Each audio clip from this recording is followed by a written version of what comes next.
Hey, welcome back to another episode of Disney Done Dirty, where I review all of the Disney feature-length animated films from the earliest to the newest.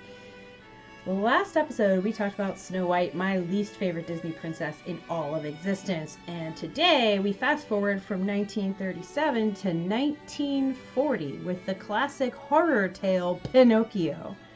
Let's get to it.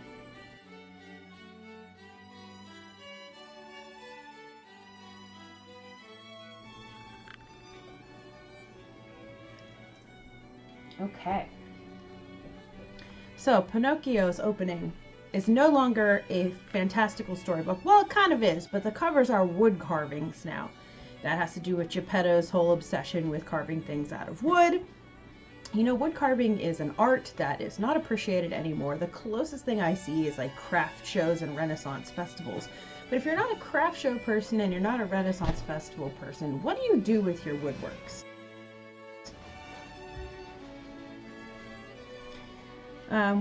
When You Wish Upon a Star, the opening song still chokes me up a little bit. Not because it's a beautiful song for Pinocchio, but because it makes me think of being in the Disney parks, especially during, say, like the end of the night fireworks show.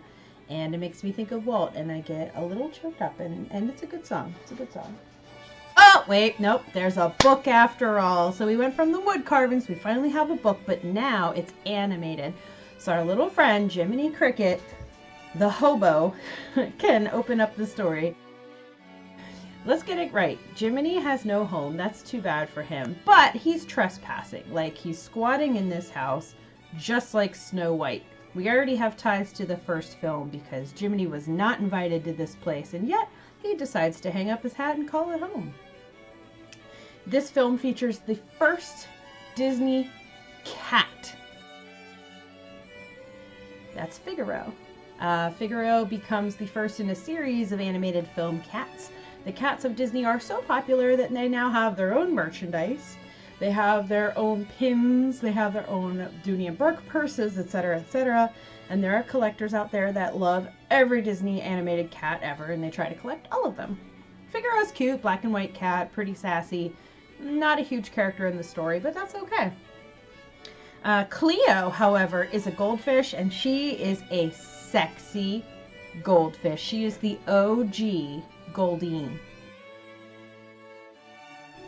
Yeah, she was invented before Goldine, the Pokemon, and I think that's where the animators for Pokemon got their inspiration, because she's got them bedroom eyes.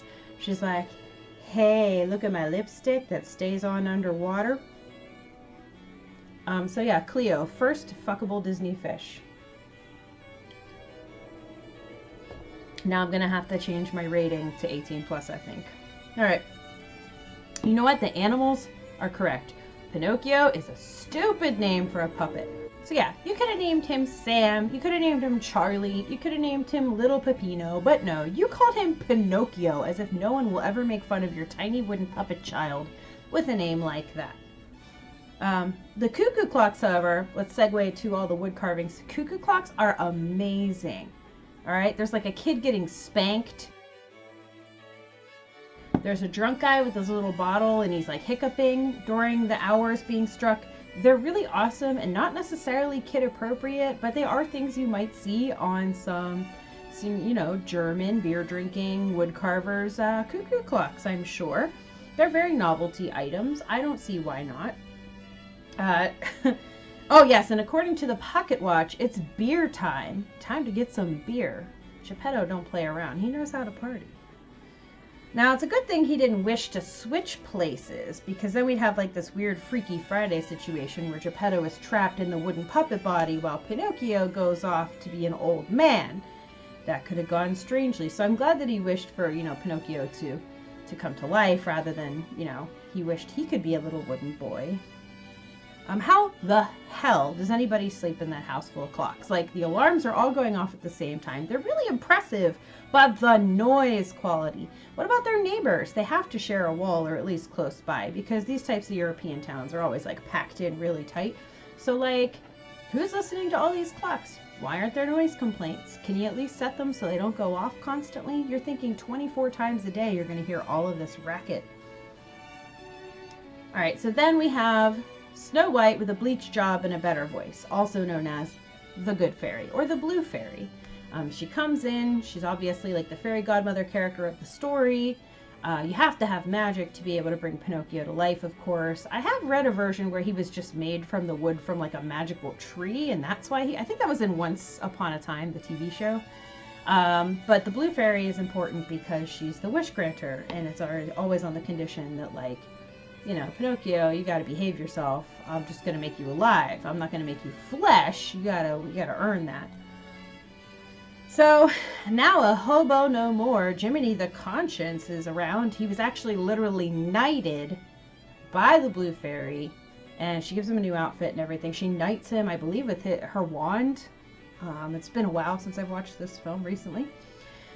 He only agreed to be the Conscience because, let's face it, the Blue Fairy's hot. Like, Jiminy wanted to get with the Blue Fairy. You see a lot of instances in the film where he's just like into whatever lady he can get his hands on. He has so far blushed from 3 different females in the movie. The sculpture with the bustle that he touched, he was like, oh, the Blue Fairy, of course, and the little farm girl on the cuckoo clock. Jiminy is thirsty. All right. Hey, Pinocchio, you're alive. Wow, that's so amazing. Guess what? The very first thing we're going to do to you is put you in school. Don't worry what the alphabet is, or what the world's like, or what people are like, or what's good and evil. Just put him in school in the middle of his grade, because that's what age he appears to be. That's setting him up for success. Okay, so I'm watching this film. I see Honest John and Gideon the cat come in, and immediately I'm reminded of Penn and Teller. Honest John is like Penn, and Teller and Gideon is like, I know they were originally based on the Marx Brothers if you read like the historical background of this film, but I don't care. I see Penn and Teller, the comical and the straight man, the person explaining everything, and the whimsical person beside him, right? Jiminy is thirsty again, this time for can-can puppets. So, I mean, this little cricket needs to get laid. I don't know what the answer is. Is there a lady cricket out there? Is Cricky from Mulan a boy or a girl? Because maybe we can get that connection going. The Blue Fairy bails Pinocchio's sorry lying ass out of trouble.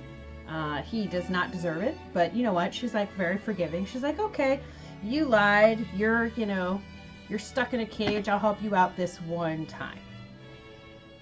I totally forgot about Coachman being a character. Coachman is the guy that carries all the children away to Pleasure Island, and he's another evil villain. This movie actually has a multitude of villains. It has Stromboli, it has Gideon, it has who did I just find? Honest John, and it has the Coachman. They're all villains, not to mention Monster the Whale. So like Disney couldn't decide who the big bad was, so Pinocchio just kind of goes on this horror tour of all of these terrible things that happen to him at once. Whenever they zoom out on the coach as the kids are traveling, the children have these like little soulless faces, like those tree spirits in Princess Mononoke. They're just like little eyes and little dots for mouths, and they don't really look like actual children. It's terrifying. We get to Pleasure Island, and the boys are smoking cigars. They're shooting pool. Like, oh no, Jiminy's gonna kick your ass. This is a terrible decision. Smoking in movies. This is during a time period where villains were often depicted as smoking cigars or cigarettes or whatever, especially in Disney films. I can think off the top of my head of this movie, Cruella de Vil in The 101 Dalmatians, and Sykes in Oliver and Company, and a few more, I'm sure. So this was a big era of like the smoking villain.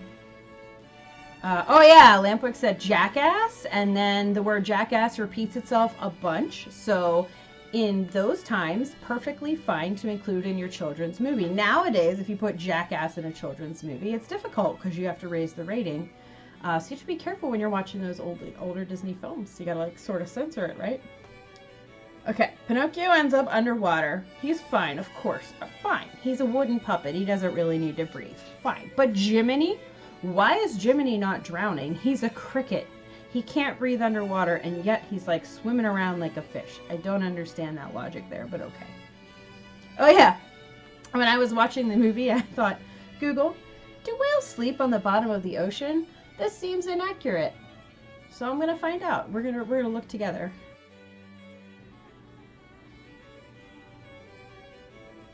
Awesome.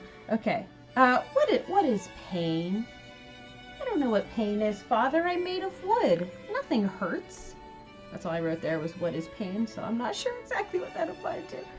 So at the end of the whole movie, Jiminy is still thirsty AF, but at least he got a gold medal to say, like, thanks, good job, you raised this child, he's still an idiot, but, like, thank you. And then the movie's over. This is not a personal favorite movie of mine at all. I do like the animals. I do like the marionettes. But it just makes me think of that level in the first Kingdom Hearts game where you're in Monster of the Whale and it's an endless maze and you have to go through the heart and the spleen and the brain and all this stuff and you get lost and it's full of evil marionette puppet Heartless and I hate it. So all in all, I give this movie like a 2 out of 10. But that's considering my favorite movies are going to be 10 out of 10 and I actually give those out. So yeah, Snow White definitely like -2 out of 10.